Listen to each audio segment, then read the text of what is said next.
My name is Rebecca Slayton. I'm an associate professor in the Department of Science and Technology Studies and director of the Judith Reppe Institute for Peace and Conflict Studies. Before we start this afternoon's event, I do need to read a brief statement about Cornell University's policy on free expression. On behalf of the university, I wish to remind all participants that Cornell values free and open inquiry and expression and strives to create a community where diverse opinions can be expressed and heard. As provided in university policy, speakers have the right to speak without intimidation, and the audience has a right to hear what the speaker has to say. Audience members who disagree with the speaker may make their views known so long as they do not interfere with the speaker's ability to be heard or the right of others to listen and see the speaker. Actions that prevent a speaker's ability to be heard or the right of others to listen and see are a violation of university policy and may be referred to the Office of Student Conduct and Community Standards or other appropriate officials, which may lead to a notation on their conduct record or transcript. To most fully protect the free expression rights of speakers and protesters alike, anyone who unduly interferes with the program will be warned, and if the interference continues, the responsible individuals will be asked to leave. Okay, thank you. And now I would like to turn to the subject of this afternoon's event, which is transnational repression. Governments engage in transnational repression when they reach across borders to silence dissidents living abroad. Tactics for transnational repression include assassinations, abductions, threats, and direct actions against dissidents' families and friends living within the repressive government's territory. Transnational repression also is not just something that happens to a few outspoken activists and their families. It affects everyday life in institutions of higher learning, including Cornell University. So while Cornell prides itself on free expression, we also know that students do not always feel free to speak about political and social issues on campus. Those of us in teaching positions often hear from students who will not post responses to readings online because they're afraid of potentially being reported to their home governments. We also have colleagues in the professoriate at Cornell who choose not to share what they know about repression abroad because they fear that harm would come to their colleagues and friends who have told them about what's going on elsewhere. So while many governments engage in transnational repression, the scope and scale of that repression and the tactics used vary significantly. Additionally, governments do not conduct transnational repression in isolation. Sometimes they cooperate with one another in repressing dissidents. Other times they use the abuses of one nation to claim justification for their own repressive regimes. So one of the goals of today's event is to help us better understand the varieties of transnational repression, as well as how they interact. And we have with us four distinguished panelists. First panelist is Rachel Denber, Deputy Director of the Europe and Central Asia Division, who specializes in countries of the former Soviet Union. Previously, Denber directed Human Rights Watch's Moscow office and did field research and advocacy in Russia, Georgia, Armenia, Azerbaijan, Kazakhstan, Uzbekistan, Estonia, Ukraine, Kyrgyzstan, and Tajikistan, excuse me. She has authored reports on various human rights issues throughout the region. She earned a bachelor's degree in international relations from Rutgers University and a master's in political science from Columbia, where she studied at the Harriman Institute. And she speaks fluent Russian and French. So I will turn it over to you. Thank you very much, Rebecca. I'm the Deputy Director for Europe and Central Asia, I just want to say, at Human Rights Watch in New York City. It's a pleasure to be here, to be talking about transnational repression, which is an issue that Human Rights Watch and other human rights organizations have been specifically focusing on quite a lot in recent years. I had prepared some remarks about the nature of transnational repression, but I feel, Rebecca, that you've covered it actually pretty nicely. So I think I can dispense with some thoughts I had initially had. But just to say that it is definitely nothing new. Transnational repression. I remember in the very early years of my work at Human Rights Watch in the 1990s, when I was based in Russia, there were a flood of dissidents from Uzbekistan and Turkmenistan, mainly, who had come to Moscow seeking some kind of safety from their repressive governments at home, and that they were being chased and hunted down even back then. But it is growing, it is morphing, and I think it's doing that both due to the tightening of repression in many countries, also due to technology, and also, as you said, Rebecca, due to these regimes kind of learning each other's practices. I won't get into what it is and what its purpose is. I think you made that very clear. But just to say a few words about why governments engage in transnational repression, well, just we need to remember that these are extremely repressive governments that seek to eliminate as much as possible all forms of political opposition or independent thought, and any kind of political or other related action that or speech that they cannot control, or sometimes they just seek to settle scores. To punish and to settle scores. And it isn't enough to eliminate these voices inside the country, so they want to reach across state borders. And when independent voices, people who have independent voices, when they do manage to flee abroad or find safety abroad, obviously they can continue to do that in relative safety. So, these governments want to make sure that that comes to an end and pressure them into silence. And also, some acts of transnational repression aim at sending, a wide, strong message to exiles or dissidents elsewhere, not to dare to engage in criticism of their home governments.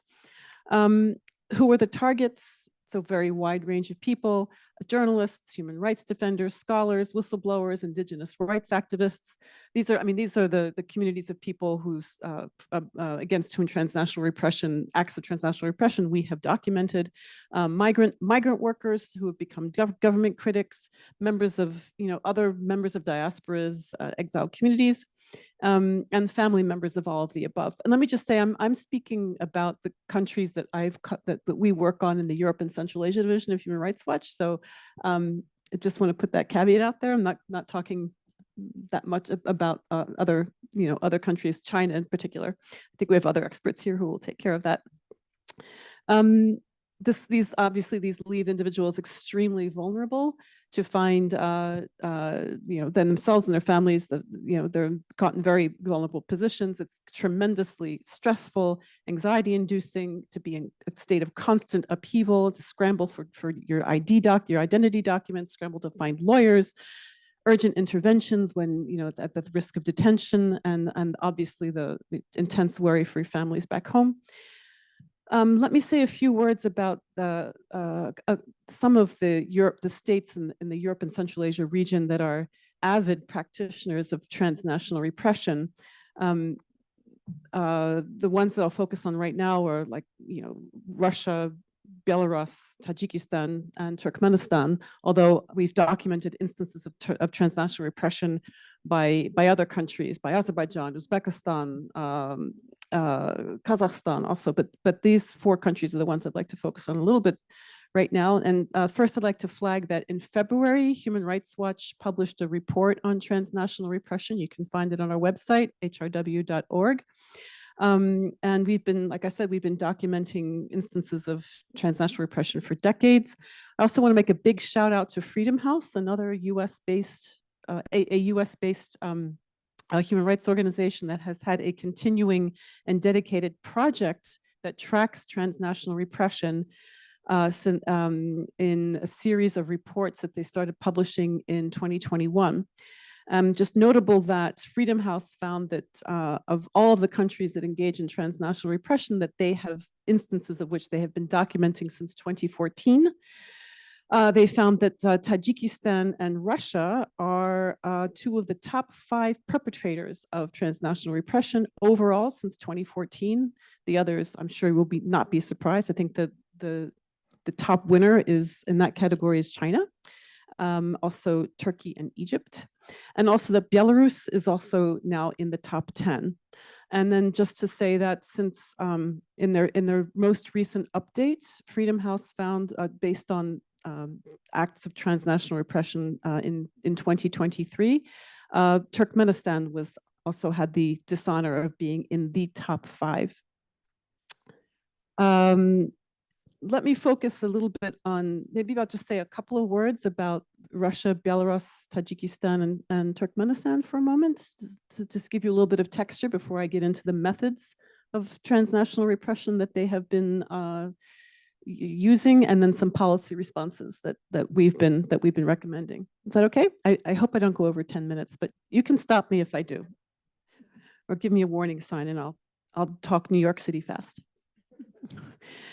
So Russia and Belarus have been at varying levels of severe repression in the past decade, but there is little doubt that for Russia and Belarus, this really skyrocketed in the past 4 years. Belarus started, Belarus has been, various levels of dictatorship over the past 15, 20 years, but since August 2020, when there were, highly controversial elections won by the Alexander Lukashenko, these elections were followed by mass but peaceful protests, and then a horrifically violent crackdown. And ever since then, the government has shut down every single non-governmental organization and they've arrested at least 1,500 people on politically motivated charges. And the vast majority of them have been arrested somehow in connection with those protests. Do I even need to talk about Russia? It should be pretty blatantly obvious. Even before Russia's full-scale invasion of Ukraine, Russia had been a notorious practitioner of transnational repression and in various stages of crackdown. And since the full-scale invasion, it has acutely so. It's imprisoned just since 2022 hundreds of people on politically motivated charges. There are more political prisoners now in Russia than there were even during the Brezhnev era. So that should say a lot. The Belarusian government, whereas the Belarusian government has completely annihilated civil society within the country, Russia is not quite there yet, but it's very close. Just a couple words about Tajikistan. I believe that there are other people on the panel who are much more expert on Tajikistan than I am, but just for the purposes of this discussion, to say that Tajikistan has maintained a chokehold on dissent for a very long time, and just in the past decade, I'd say since 2014, it really escalated its repression, and now may be also exploiting external factors such as the massacre that took place at the Crocus City Hall concert hall in Moscow just last month. Almost all of the perpetrators of that attack are from Tajikistan, and so quite possibly the government is exploiting that link in order to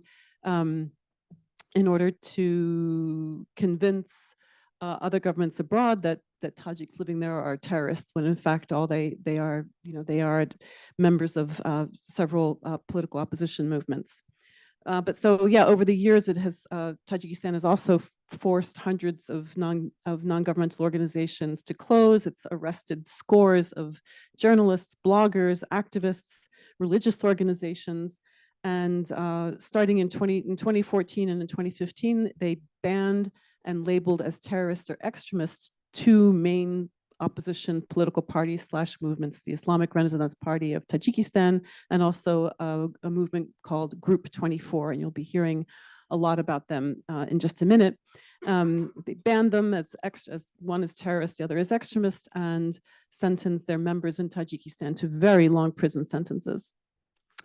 And Tajikistan is very actively hunting them down abroad. And then Turkmenistan, really just one of the most closed and repressive countries, not only in the region, but I would say in the world, and has been for, ever since the breakup of the Soviet Union. And maybe I'll just leave it at that. So the methods that are used in transnational repression, I'll focus on 5. One is, just physical violence. The second is a combination of detention for deportation, extradition, or other what we call forced removals from the country where they're trying to, of refuge. The third is, and then a corollary to that is also, like enforced disappearance. Pressure on family members is a key one. Pressure on family members in the home country. The fourth is, digital interference or digital surveillance, and the fifth is bureaucratic harassment. So what do I mean? Well, violence. Well, So for violence, I think one of the most spectacular examples of transnational repression that we saw, spectacular, grotesque, and just really brutal, was the in 2021 when the Belarus government forced down a Ryanair flight so that it could so that the government could get its hands on quite a well-known organizer of a Telegram channel. His name is Roman Protasevich. And that Telegram channel had been key in organizing in helping to organize the 2020 protests. So they forced that plane to land under false pretenses, claiming that there was a bomb threat. And that when the plane landed in Belarus, it was flying from Athens to Vilnius. And when it was forcibly landed in Belarus, of course, the authorities arrested Protasevich and his girlfriend. Eventually, the girlfriend, Sofia Sapieva, was able to leave after her arrest and detention for quite a while.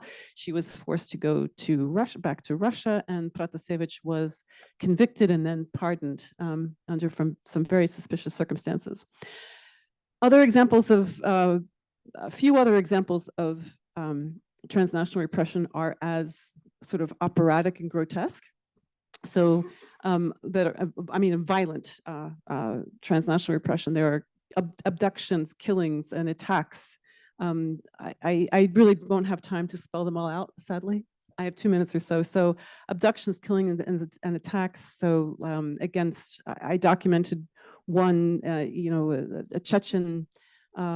young Chechen dissident based in Austria who had filed a criminal case who had filed charges against the Chechen governor Ramzan Kadyrov back in 2009, and he was assassinated in Vienna in a bungled kidnapping attempt. We have an example of the killing of Umar Ali Kuvatov, the head of Group 24, the Tajik group. He was gunned down in Istanbul after having sort of been in hiding in various places over the years. Poisoning was something that Russia is famous for.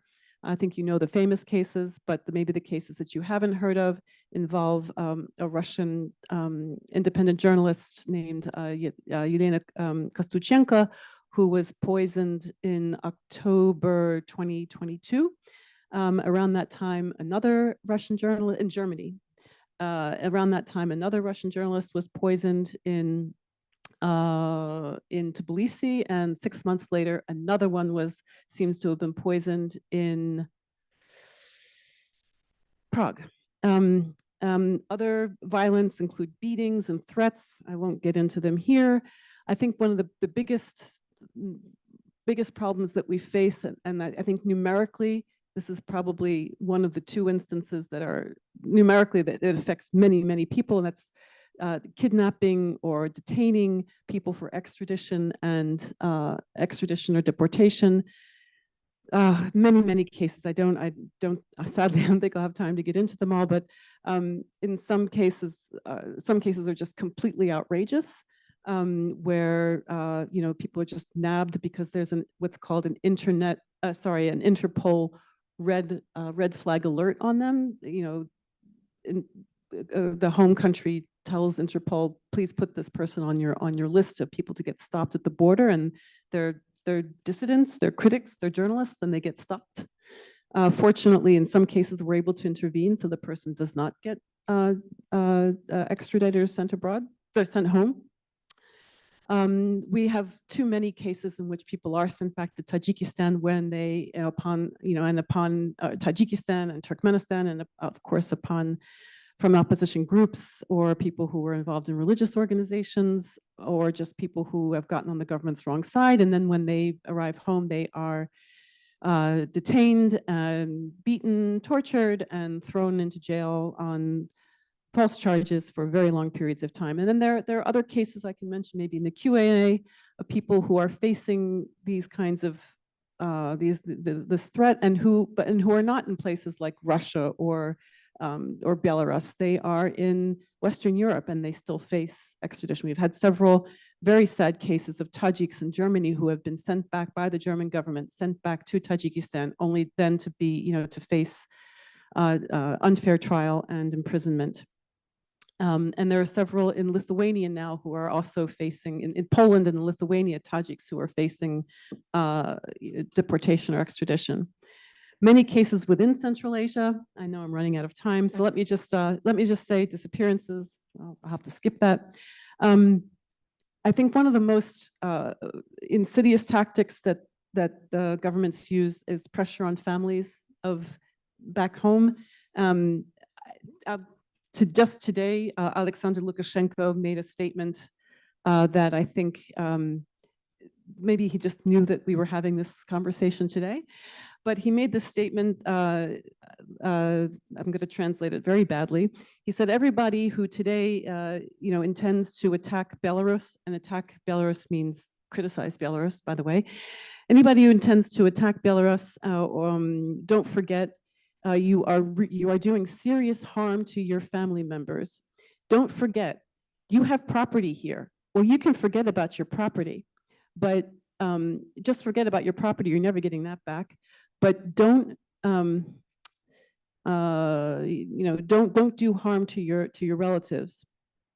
Don't you know what I mean? So I mean, he made it very clear that he's very happy to use relatives as hostages. Other leaders, other repressive leaders in the region aren't quite as demonstrative and defiantly and openly brutal, but who knows? Maybe they will be someday. We have some really serious cases of just mob attacks on Tajik activists who participated in an international conference in Warsaw. After they participated, their homes were attacked, and homes were attacked in Tajikistan. The relatives were rounded up. So, a couple of really serious incidents with involving critics of Ramzan Kadyrov. Then there's digital surveillance, the installation of Pegasus software. Russia has done that. I'm sure others have as well. All right. Speaker is Firuze Kashani Sabet. She is the Walter H. Annenberg Professor of History at University of Pennsylvania. Kashani Sabet is a prominent scholar of Iranian and Middle Eastern history. Her research addresses issues of national and cultural formation and gender concerns in Iran, as well as historical relations between the US, Iran, and the Islamic world. She's the author of highly influential works, including Frontier Fictions, Shaping the Iranian Nation from 1804 to 1946, which analyzed land and border disputes between Iran and its neighboring countries. She's also the author of Conceiving Citizens, Women and the Politics of Motherhood in Iran, which is a wide-ranging study of the politics of health, reproduction, and maternalism in Iran from the 19th century to the modern-day Islamic Republic. So thank you very much. Thank you so much for convening this panel this afternoon, for inviting me to be a part of a very important and broad conversation about repression. Those of us who study the Middle East and Iran in particular, unfortunately know that repression is nothing new in our field of study.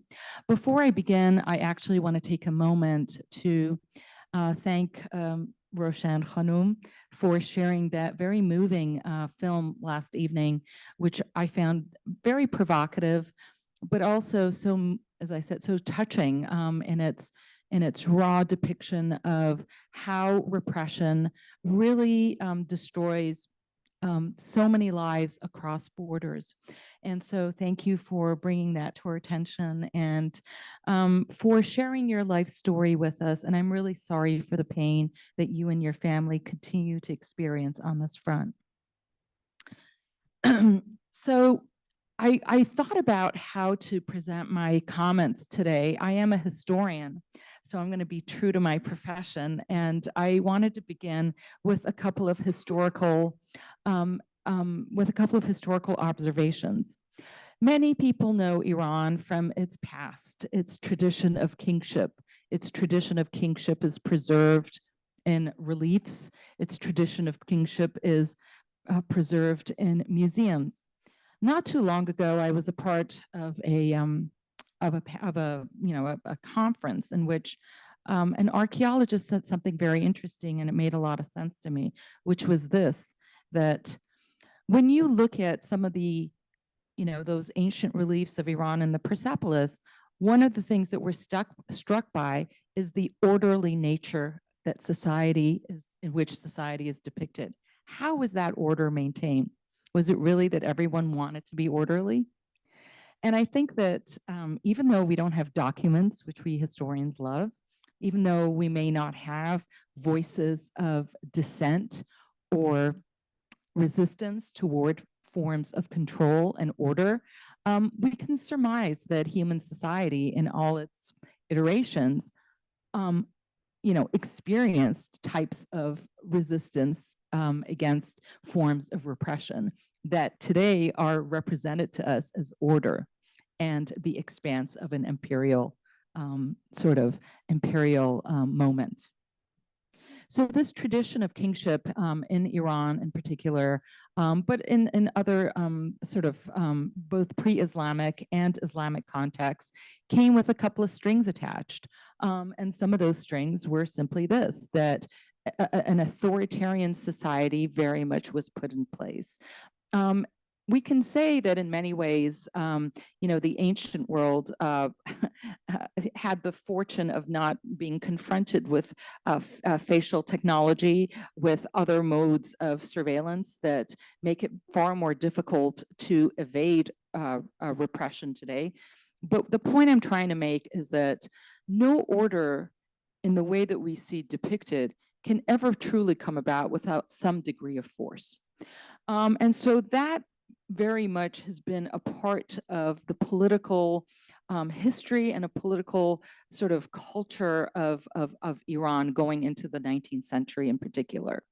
I focus on the 19th century, both because it's my area of specialty in part, 19th and 20th centuries, but also it's a moment when we begin to have more information on the ways in which repression was reinforced in Iran. So how is that maintained? Oftentimes we see stories of travelers coming to the country and to the region talking about how poor peasants in particular, would offend some large landowner and end up getting bastinadoed. That tended to be apparently the preferred mode of torture and bodily harm. But it was not the only one in the 19th century. The sort of cutting off of limbs were also in use, most significantly when the Qajar dynasty, the dynasty that came into play in the 19th century, late 18th century, 1796. The founder of that dynasty, Al-Muhammad Khan, was known to be ruthless. In fact, one of the things he did was to blind many of his opponents. And so stories like this have not only circulated, but again, they are indicative of a kind of political culture that on the one hand valued and sort of tended to embrace kingship and sort of the culture of kingship and one-man rule, but on the other hand showed the dark underbelly of the beast, essentially, which was repression. And these types of modes of repression increasingly became more common. Some of you may know or may not know, one of the longest lasting monarchs of the Middle East in the 19th century was the Persian king, Nasser-Din Shah, who was on the throne for about 50 lunar years. I say that because he was assassinated just before his 50th lunar year celebration on the throne. And he actually had the dubious honor of being the only assassinated monarch of the Middle East in the 19th century.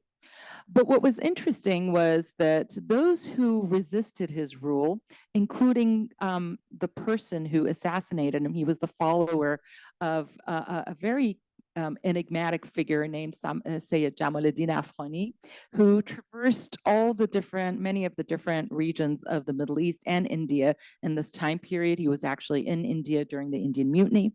He then went to the Ottoman Empire. He was in communication with the Ottoman Sultan. But one of his followers ended up killing Nasser-Din Shah. And what was interesting is we do see actually in this moment one of the early examples of transnational repression and how in a way repression and also the sort of the targeting of individuals becomes a multi-state kind of an affair in this time period. The other thing too is Iran of the 19th century was also filled with socio-political malaise. This malaise manifested itself in many different ways, which was then also subjected to repression. Another way was through the creation or through the development or the sort of the coming into existence, actually, of a new religion, Babism, which then led into the creation of the religion of Baha'ism. The followers of the Bab were similarly, many of them were similarly executed. The most famous being a female preacher who was strangulated to death. So for women, this was also particularly problematic because the woman who was strangulated, Ghurratul Ain, was also a poet. So the symbolic act of literally silencing the voice and the sound and the artistic creation of a woman very much went hand in hand with a culture of political repression. What does all of this tell us about society in that moment and also moving forward? I think it's important to point out that repression is also about spectacle. Many of the cases, these are the most renowned cases of the 19th century that I've just brought to your attention. Many of them were publicly known cases. Ghurratul Ain was not, but the others were. So there was really a culture of spectacle. We have now historians and others who have most recently talked about the culture of torture in Iran. Professor Yeravand Abrahamian of CUNY, Baruch, Professor Rajali of Reed College, and Professor Gulnar Nikpour at Dartmouth. They've all written new books on the culture of imprisonment and incarceration, or have written books on the culture of incarceration and imprisonment in Iran. But one of the things that I think is really important to point out is, on the one hand, executions, public spectacles, such as executions, which were actually in many ways public spectacles, because often too in the 19th century, we have photographs of them. Why do we have photographs of them? And I think those are really legitimate questions that we should be asking, because then, as now, a part of the function of repression is to instill fear. And so fear was very much a part of what was happening, the culture of making people afraid of resisting. Effective or not, this was a way in which states, in which, people in positions of power try to impose their will on society. And so in Iran, we do see many different iterations of that, not only in the 19th century, in the 20th century, when a new dynasty was created, of course, in 1979 and after with the Islamic Republic of Iran, forms of repression have changed, but some of the basic impulses behind it have not. And I think spectacle, fear, control are the common themes that we can find in this history that is really problematic. And so one of the things that we as historians and as scholars try to do is to read through these silences. How do we tell the story of people who have been silenced? How do we find their voices? And there are ways in which this can be done, as I said, by looking at visual material, by looking at what people not in the society at the time were saying about it. And also, I always call it, common sense. I mean, I think it's okay to use our common sense to surmise that, for example, if someone's, son or whatever has been executed, that in any era, it would elicit a similar type of reaction. And then a couple of other very quick points that I wanted to make on this issue is the significance of borders and open versus closed borders. I don't really think it makes a difference. I think that once international diplomacy comes into play, on the one hand, it has the effect of reinforcing repression, but on the other hand, it has the effect of also enabling countercurrents to it. I don't think I have a lot more time, so I want to just end on a more positive note. one of the things that's remarkable about the history of repression is its flip side, which is the history of resistance. And so I think that it's really, really important for us when we study repression to also study resistance. And one of the remarkable things about modern Iranian history, and society, is the fact that it has been periodically animated with these resistance movements, including, for example, in 2009, the Green Movement, the 2022 Women Life Freedom Movement, which of course had many repressive features, as we know, but also this message of power and empowerment. Introduce our next speaker, which is Rushan Abbas. She is the founder and executive director of Campaign for Uyghurs.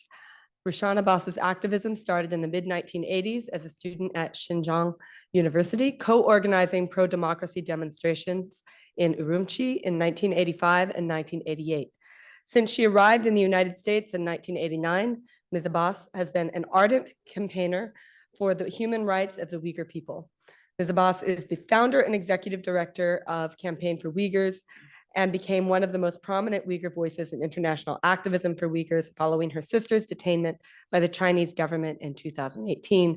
And as Firuze just mentioned, we did see a very moving film screening about her experience yesterday evening. So yes, thank you again for sharing your experience with us. Thank you so much. Thank you for organizing this great event and listening to Rachel and Firuze. I guess all dictators, they have the same playbook. They all follow the same methods.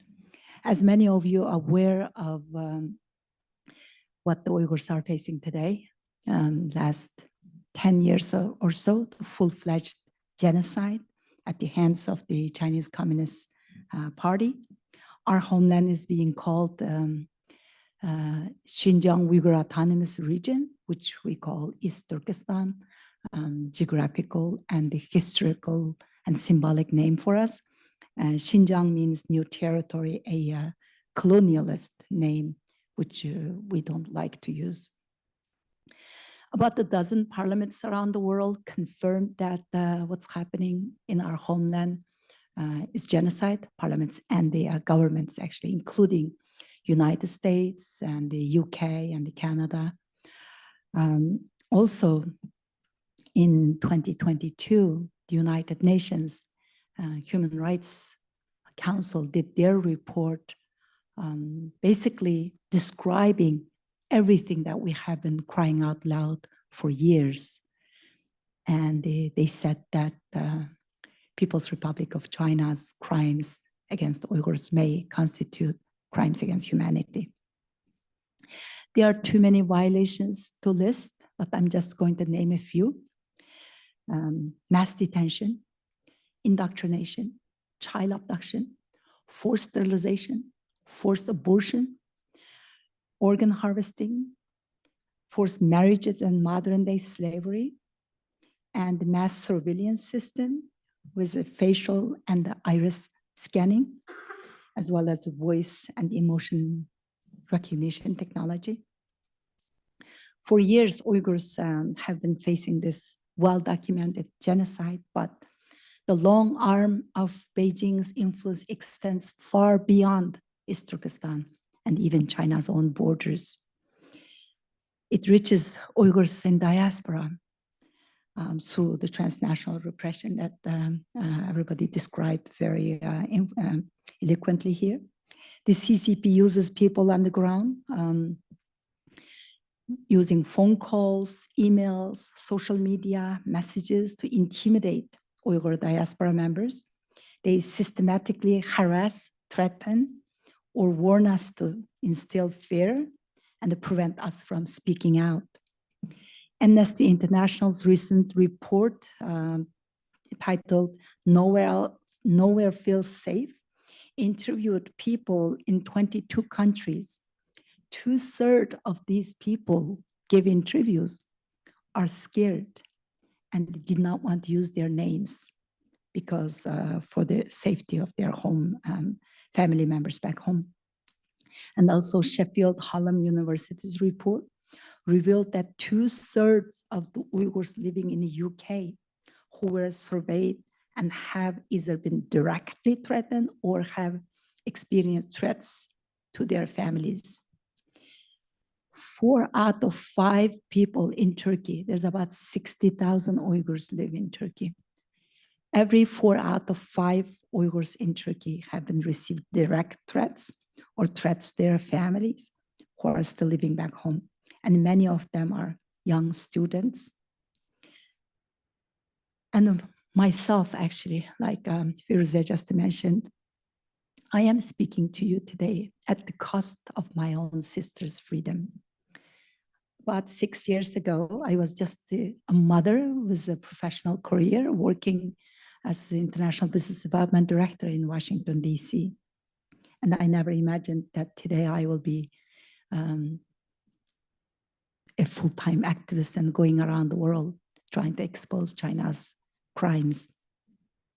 In September 2018, at Hudson Institute, on a panel like this, and Dr. Sean Roberts was one of the panelists, I talked about genocidal policies while outlining the fate of my in-laws. My husband sitting on the back, his entire family, 24 people went missing since since 2017.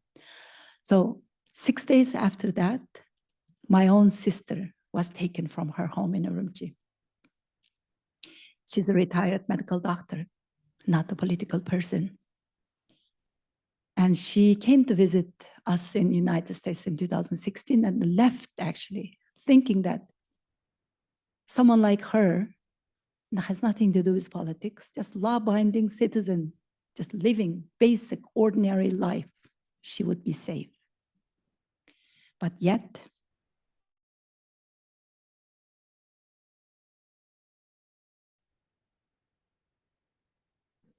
and 15 days that she is in a dark dungeon, basically serving the price of my First Amendment right in the United States as an American citizen.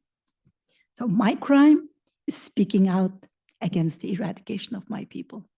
Her crime is being my sister. Every Uyghur in diaspora has loved ones, family, friends, neighbors who disappeared. Yet we are expected to remain silent.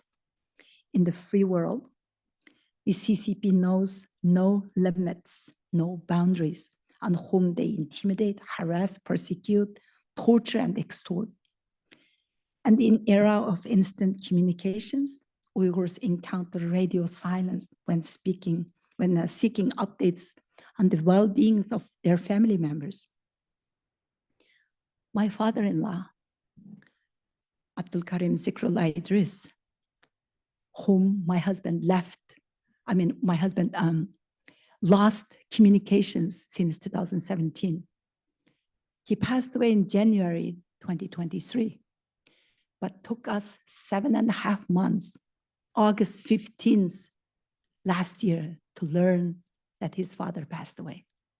And we don't know in what circumstances, exactly which date, and where and how.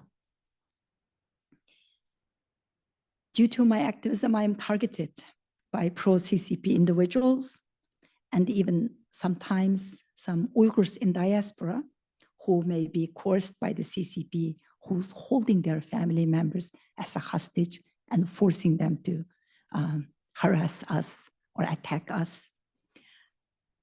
So I have received fake lawsuits and taking me all the way to Supreme Court, hate speech, libel, harassment, blackmail to discredit my advocacy.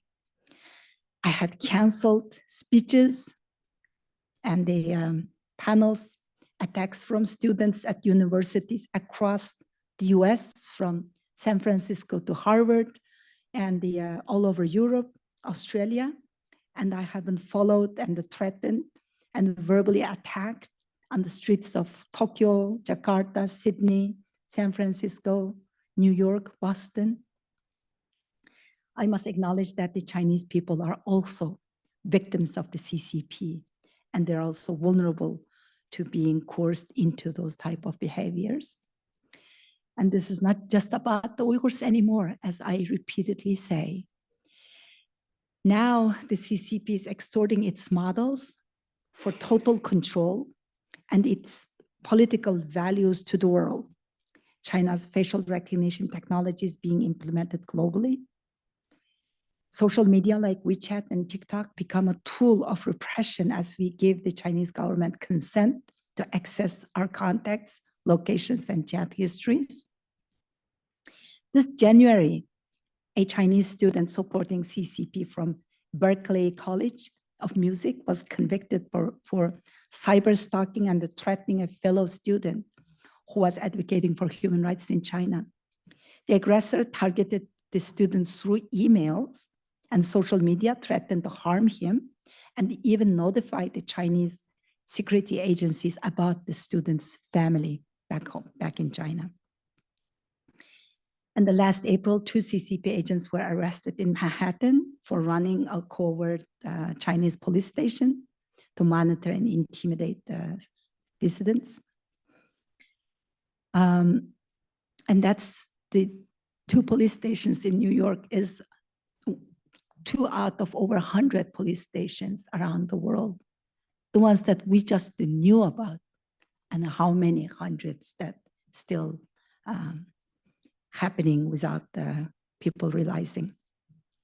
In 53 countries around the world. There were 3 of them in the United States. Every activist needs to make a difficult decision. Do you use your voice to raise awareness about the genocide where your entire community is at risk of being extinction, or stay quiet with the hope that your family is safe maybe? The more success you have in raising awareness, the larger the target grows on our backs and the backs of our family members. But I am responding to Beijing's hostility toward my family with my own actions, and the refueling myself every day when I think about my sister. You know, I have her photo on my phone, on my iPad. Every place I go, I carry her picture with me. And that face, her eyes, and also the love I have for my people, love I have for my family, and my homeland, and the love I have for this free country that once I left everything I have back home, and they came over without speaking any English, without knowing anybody, because we did not have that freedom and democracy that most people in this country take for granted. And because of that, I tried to double down and triple down my efforts and the fight. Appeasement today is a tyranny tomorrow. I believe we are at the critical juncture. We cannot afford inaction. The stakes are just way too high.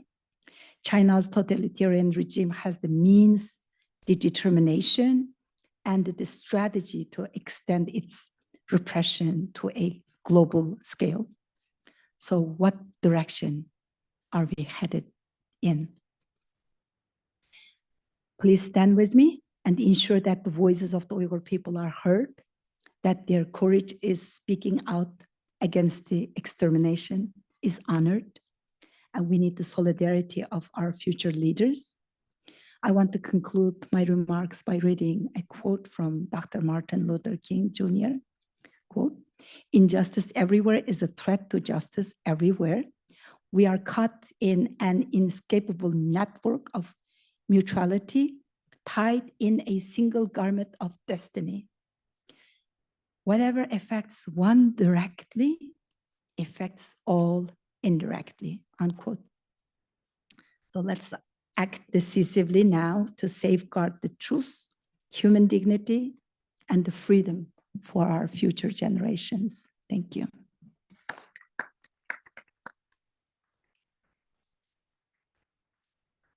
Thank you very much. Our next speaker is Sean Roberts, who's an associate professor in the practice of international affairs and the director of the International Development Studies MA program at the George Washington University's Elliott School of International Affairs. He received his MA in visual anthropology in 2001 and his PhD in cultural anthropology in 2003 from the University of Southern California. He spent 7 years working for the United States Agency for International Development in Kazakhstan and Kyrgyzstan, managing democracy, governments, and human rights programs in the 5 Central Asian republics.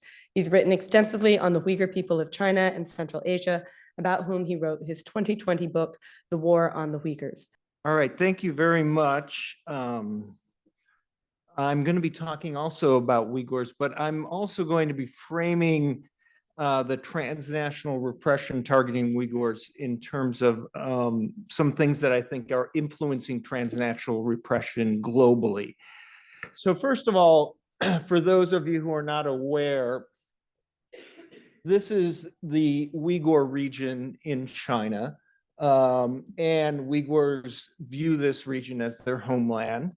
It has had a tenuous relationship with China historically, and as you can see, it borders a lot of other countries. So there's a long history of Uyghurs crossing borders and interacting with places to the west and south of China.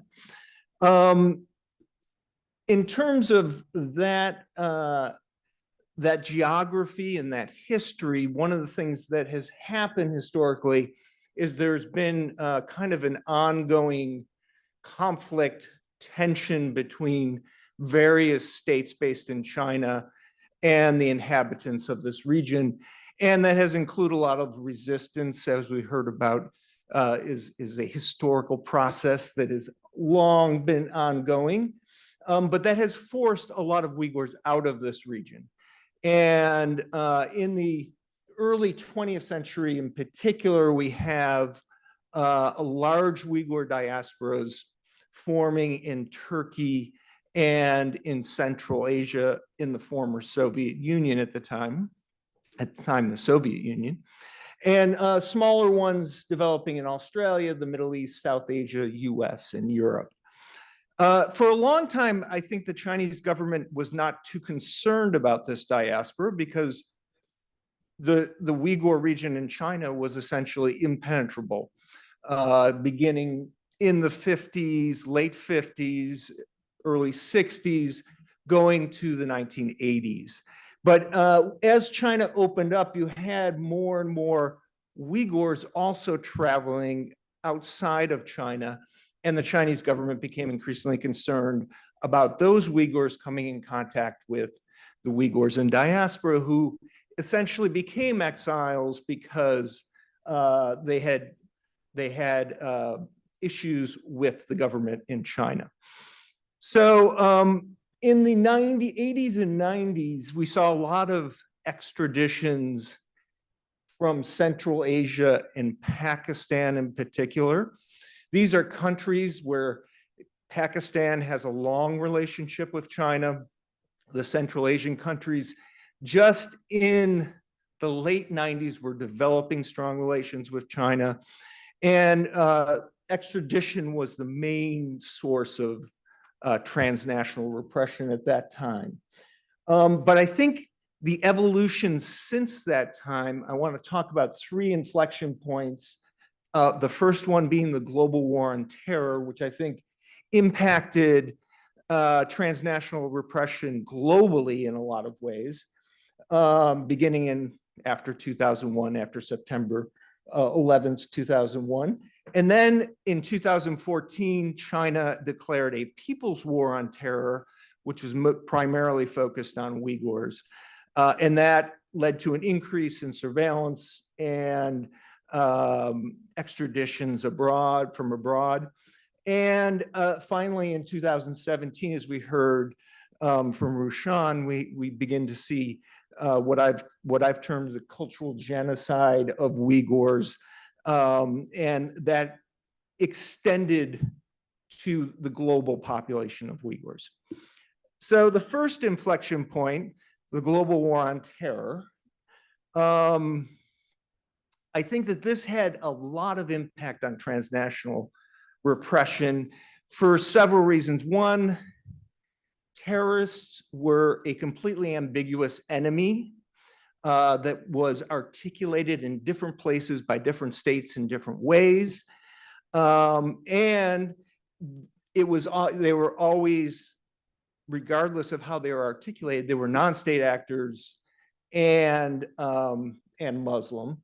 And they were defined by different states in different ways. And as a global enemy and kind of in many ways, I think the global war on terror represented a return of state power from the 1990s. When I was in graduate school in the 1990s, everybody was talking about how transnationalism was the breakdown of borders and the rise of non-state actors. But after September 11th, 2001, we see the state kind of fight back in many ways against non-state actors, particularly if they could be framed as terrorists. And this also encouraged states to cooperate in this, including using international institutions like Interpol through red notices, as Rachel was talking about. And that's when you start to see an uptick in the transnational repression of Uyghurs as well. First, the Chinese government essentially brands Uyghurs as a terrorist threat. I won't go into the details, but my book focuses a lot on this. And initially, as they're doing this, most of the international community dismisses these claims. But in 2002, the US recognizes a little-known organization called the Eastern Turkestan Islamic Movement as a terrorist group and helps China get that group on the UN consolidated list of terrorist groups connected to Al-Qaeda. And that subsequently gives the Chinese government a way to go after Uyghurs abroad. Subsequently, the PRC links other Uyghur diaspora organizations to this ETIM, and they start using Interpol to issue red notices. And in particular, Dolkun Issa, who is presently the president of the World Uyghur Congress, was put on an Interpol list as being associated with this terrorist organization, even though he actually had formed a human rights advocacy group in Germany. And as a result, he experienced all kinds of troubles traveling abroad, including to the United States. Even when he was invited by Congress to testify, he would usually be stopped at the border because of this Interpol red notice. But I think the situation was much worse in a lot of other countries. I mentioned during the 90s, Central Asia and Pakistan were often willing to extradite Uyghurs at the request of the Chinese government. After 2001, the list of countries doing that extends quite more broadly. We have Nepal, Syria, Vietnam, Malaysia, Cambodia, Laos, and Thailand. And the numbers of people being extradited is also steadily increasing. And this greatly reduced the ability of Uyghurs to find refuge anywhere outside of China, limiting them basically to countries that are very difficult to get residency in, like the United States, European countries, Australia, and so on. The situation gets much worse after 2014. As I mentioned, the People's Republic of China declares a people's war on terror that explicitly starts focusing on any forms of religiosity in the Uyghur region. And basically any religious Uyghur is subject to being seen as a possible terrorist threat. And this quickly extends internationally as well. If between 1997 and 2013, there were 219 Uyghurs who were extradited from different countries back to China. After 2014, that number became 1,327. And those are the ones that are documented cases. There may be actually quite many more. And this included substantial extraditions of students from Saudi Arabia, Egypt, and Kyrgyzstan, and also in countries that were not necessarily close allies with China, at least would detain Uyghurs at the request of the Chinese government. And we saw that happen in Ukraine, Montenegro, and Morocco. And I think the case in Morocco, the person is still detained, I believe, right? In Turkey, there were some reports of extraditions.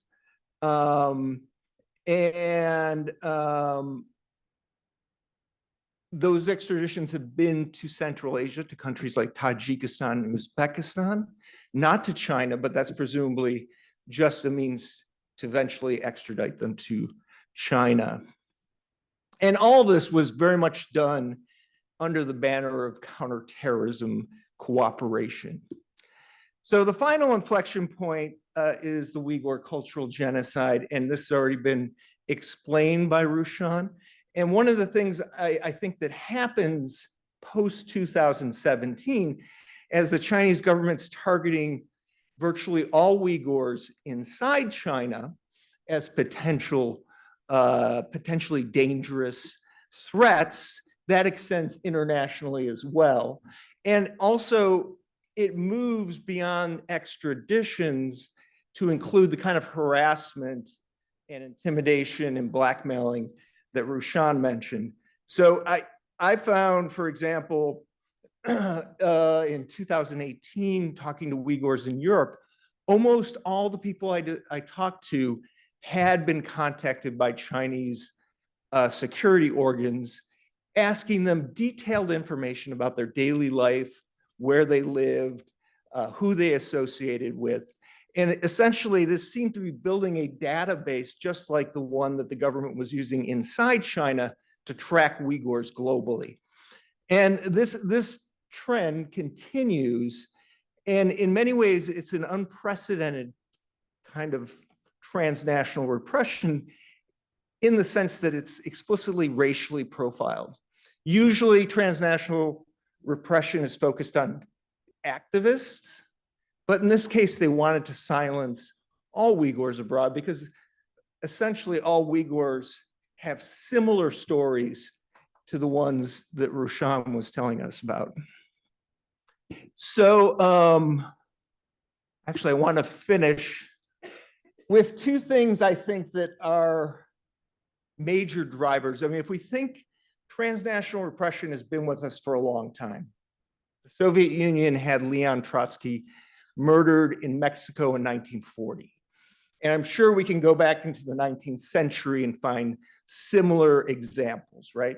But we've been hearing more and more about this, and I think there's a couple reasons. The first one, as I mentioned, I think the global war on terror really created an unfortunate precedent by dehumanizing people who could, by calling them terrorists.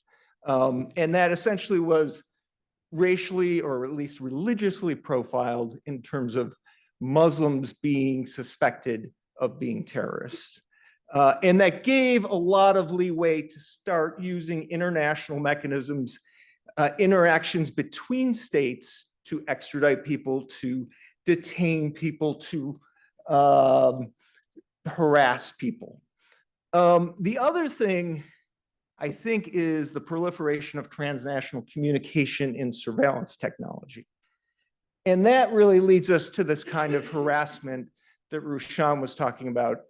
The ability of states to contact former citizens abroad and essentially blackmail them with the fate of their family members inside the country, trying to threaten them with various things.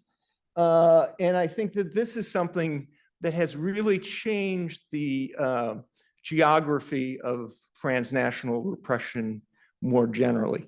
So I look forward to the conversation. I also want to mention, I have a chapter in this new book that's from Edinburgh University Press. But it's a good place to start if you want to look at transnational repression across cases, because it involves, there's cases from all over the world involving different populations. So thank you very much.